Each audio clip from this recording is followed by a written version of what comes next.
was nothing, just lights in the trees, a trick of the frost, a ghost on the breeze. But I saw a mirror older than me, staring through time like it wanted to speak.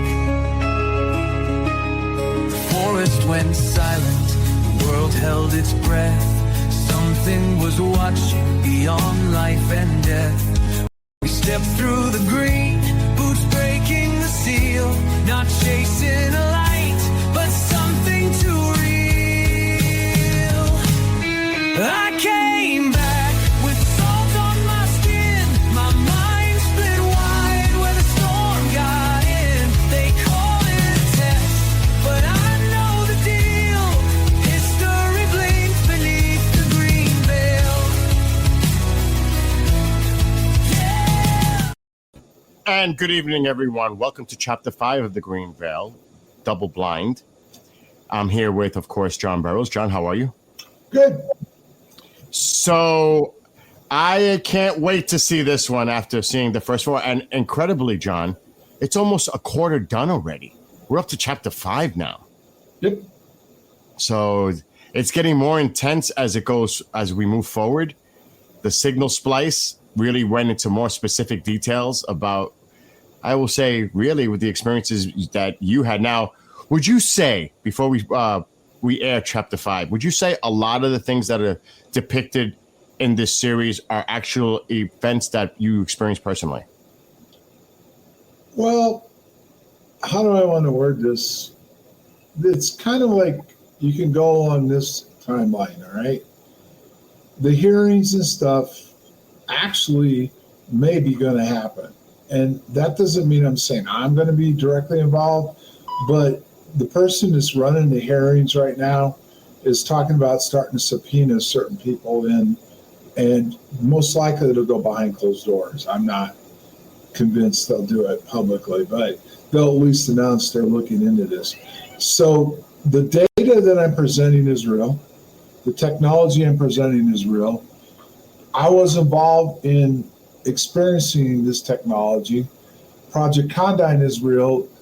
The scientists I'm talking about are real. I've just altered their names a little bit. Right. And ultimately, I did it in a science fiction way for two reasons. One, it's playing on some of it, but a lot of it is people just don't realize how far advanced we are technology-wise, and where this is all heading, and how they're going to wake up one day and just wonder what just happened. So that's a combination of a lot of things, yes. There are a lot of things that also are going to come into play as this series winds down. November, December, Christmas Eve will be airing the last episode at noon Eastern. But you also have a book that's coming out that's going to pretty much lay a lot of the foundation in relation to what everyone's watching now in this series, correct? Well, yeah, I'm doing my biography, and the Green Veil is going to be available in November. So you'll be able to follow the last 4 episodes, as far as what's going to happen and everything. And if you like the whole thing, you can have the book. We're going to air it and then pull it right at the end of December. So it's going to go away for a while. It'll probably come back next year, but it's going to go away. But yeah, my biography is going to touch everything that's happened to me and the people involved and everything. So yeah, it's going to expand on the Green Veil, with factual. And what I mean by factual, it's going to be backed up by evidence. So some of the Green Veil is just completely science fiction. Now, when you say evidence, it's documents. It's also maybe correspondence of. Yes, everything. It'll all be documents, correspondence, and stuff. There's not going to be a lot of conjecture or anything in my biography. It's going to be, this is who I met, this is what they wanted, this is what's going on, this is what I've experienced, this is how it's happened. The people, the different players, as some people like to call us, in the event and everything else. So yeah, that's going to be it's not going to be science fiction. It's going to be my biography. All right. Well, let's get started with Chapter 5, The Double Blind, and we're going to air that right now.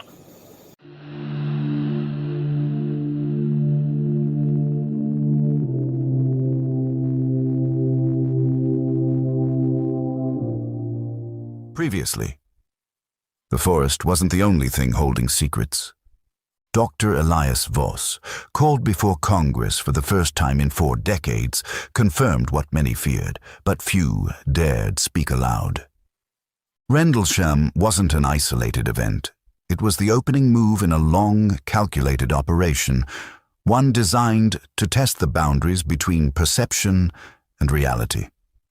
Voss testified that Project Condon, the Tic Tac incident, and the experiments conducted at Capel Green were connected through engineered plasma fields, advanced signal modulation, and something far more elusive, consciousness itself. Jack Barrett's return to the spotlight wasn't just about disclosure. It was about convergence. The forest had changed him, and now the phenomenon wasn't done. Tonight we begin again, with Jack awakening from a sleep he doesn't remember entering, drawn back toward the forest and toward the part of himself that never returned. This time, he won't be alone. This time, it knows he's coming.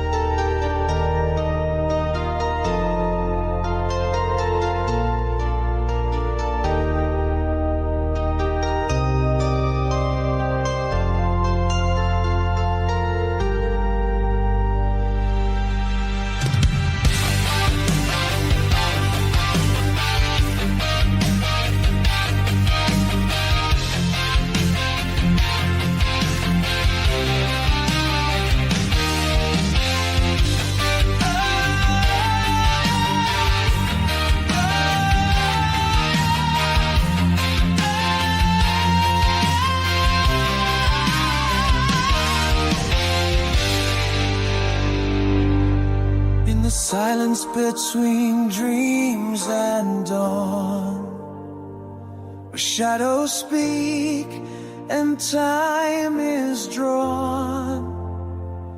They called him back, though part remained, in echoes lost and memory chained. The signal pulses quiet deep, and hearts that wake but never sleep. 2 men return with broken threads to chase the lights their future bled. It whispered through the wires at night, through veils of green and spectral light. A memory not yet lived still burns, for time once cracked, it never learns.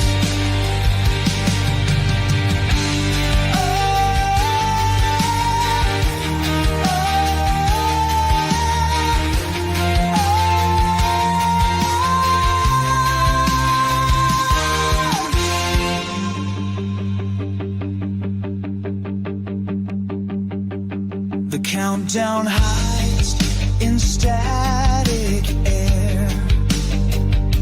The forest calls, the breach laid bare. Jack wakes inside a deeper plan. The echo knows just who I am. And in the frost where watchers stood, the shadow truth still haunts the wood. The shape returns, the veil begins, and no one leaves with what they bring.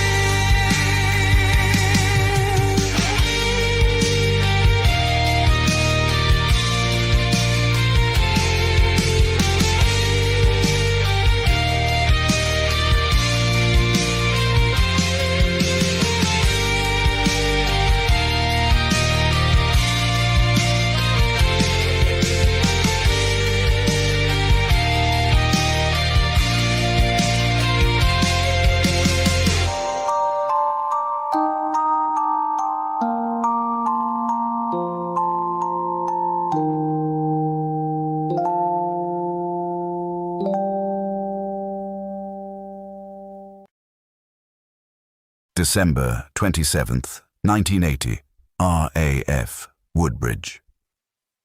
Jack bolted upright in bed. He didn't know how he'd gotten there. His last memory was distorted. Fragments of frost, silence, and light. But the forest wasn't done with him. Not yet. "You are not whole." The voice wasn't audible. It vibrated in his marrow. "Part of you remained. You must return. Nightfall. The 27th. He stumbled to his feet, hands trembling. For a split second, the mirror across the room reflected someone else. Same frame, same eyes, but older. Something hadn't returned with him, or something had, but stayed behind. RAF Martlesham, Heath, 1400 hours. Dr. Elias Voss tapped through new telemetry while Christopher Pike reviewed field charts. A new harmonic pattern had registered, one too deliberate to be random. 3,447 hours, inverted field, 12.9 Hz spike, duration 11 seconds. Langley was already aware. Their footprint was expanding.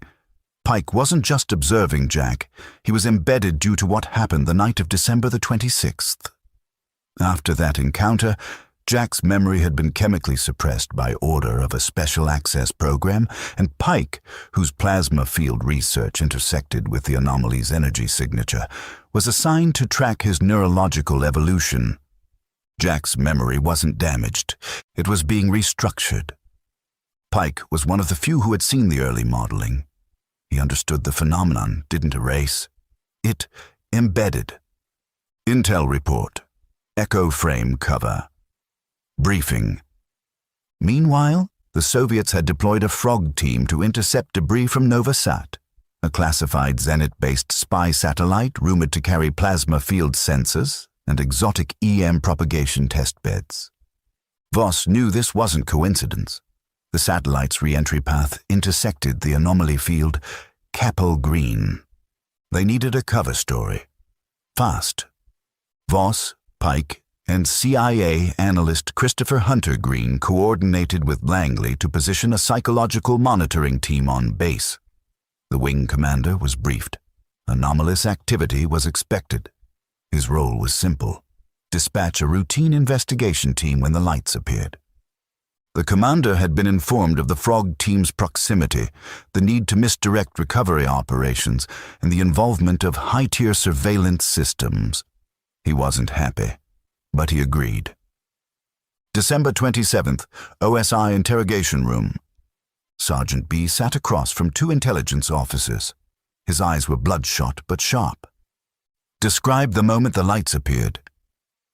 "We were just inside the tree line, heard static on the radios. No voices, just distortion. Then the lights came in from the left, hovering in a pattern like... not random. And then... my men started to freeze, not out of fear, like their bodies wouldn't respond. I told them to fall back, but I stayed. Because Jack had stayed the first night. Did you speak to it? It didn't need to. I felt it in my spine, like a signal, asking who we were." Following the debrief, Sergeant B's memory was chemically veiled. He was returned to duty the same day, unaware that the signal he encountered had already marked him. But the suppression was failing. Like Jack, the block mechanisms, both pharmaceutical and hypnotic, were degrading. They weren't supposed to remember. But the phenomenon had other plans. Later that night, Jack's quarters. Jack sat hunched at a metal desk, tracing spirals again and again. His hand moved without instruction. Pike entered quietly. "I intercepted this." He laid down a spectrogram, a sharp crimson spike, 4 seconds wide. "That's not noise," Pike said. "That's you, responding." Jack didn't answer. "Why do I feel like I've already gone back?" "Because part of you has." Washington, D.C., present day. Dr. Voss stood before the Intelligence Committee, hands clasped. Was this a provoked event? It was, Voss said. Engineered convergence. The Rendlesham experiment seeded the field. Did this lead to the Nimitz incident? Yes. The signatures match. That wasn't an accident. It was a benchmark test, both for our hardware and for something else. Why the test? To see if our systems could engage the phenomenon without collapsing. He leaned forward. But we weren't just watching it. It was watching us. Dr. Voss, you're not excused, as we will be adjourning for the evening and reconvening at 10 a.m. tomorrow. We will have many more questions as Mr. Barrett continues to testify. RAF Woodbridge, December 27th, 22:30 hours. The air shimmered at the edge of the tree line. Jack and Sergeant B stood side by side. Neither spoke. The forest was calling them back.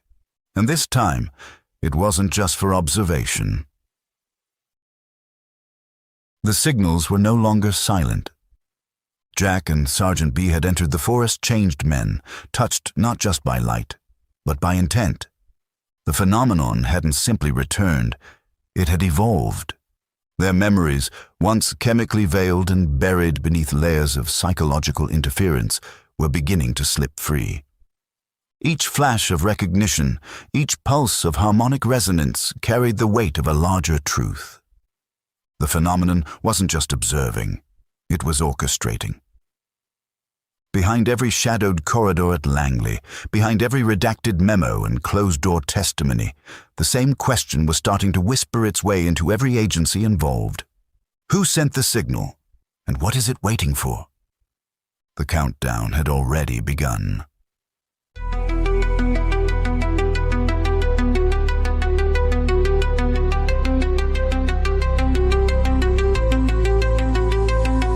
Through the silence of time, I walked alone, but the stars knew my name in undertone. From Rendlesham woods to Saturn skies, I carry the echo, I lived the why. It wasn't the end, it was unfolding. Not contacts made, but truth beholding. Beyond the war, beyond the flame, we weren't just shadows, we became. We became the song inside the lattice, carved in light, born from the static. Figure out if there's some kind of an intelligent source behind the signal. Or is it just... No, it's an intelligent source. So do you have any idea what that intelligent source emanates from? Is it in that dimensional space, time and space distortion? Like, who's controlling that? You'll find out. I knew you were going to do that to me, because that's what I'm freaking out on, dude. Because it's like you're still connected. Do you think right now that you're still connected to that signal? Yes. But if so, and we don't see it in a physical form, open, like say it's not like it's there right now at Rendlesham at the location. So how is it that you're still connected to this frequency? Is it something that goes on around us all the time? Do you understand? Do you understand what meditation is, right? Of course. You understand some of the psychedelic drugs. Oh, yes. What the Native Americans did. There is science actually also that backs this up. It's been done. You know it's that. What it calls opening up your mind.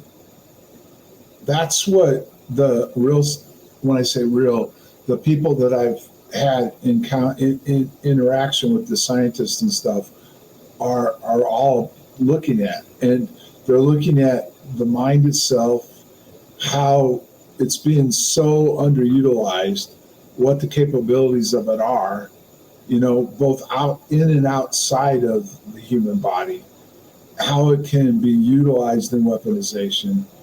You know, all you have to do is like look at, if you want to really understand it, go look at what Project Stargate was all about. Mm-hmm. We've referenced that. John, the thing is, because this has me really intrigued. I got to tell you, because I am one of those people that are watching it twice or three times to really absorb, because there's a lot of information. I don't know if people are catching it as they watch these episodes, but there's a lot here. There's a lot of technology references.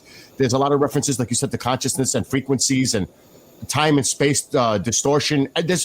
But when you had this experience, could that have altered your consciousness, your brain, so that you could tap into it and you have more access to the capacity of the use of your brain? Because it's 10%, they say. That's the number I hear. But maybe you were altered, that it's not no longer at that 10% level. You've actually been opened up to a higher consciousness where now you can tap into that. Am I getting close to it or not?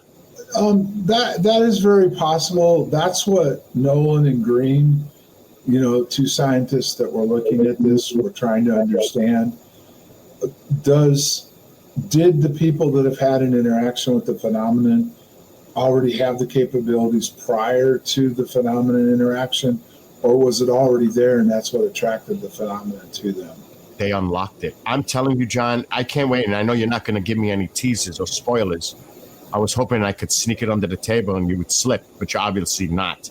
But this is why, folks, you need to continue watching this, because we're only on chapter 5 now. It's only going to get more intense as we move forward. So you've got to tune in. And if you haven't watched them yet, go back. They're available.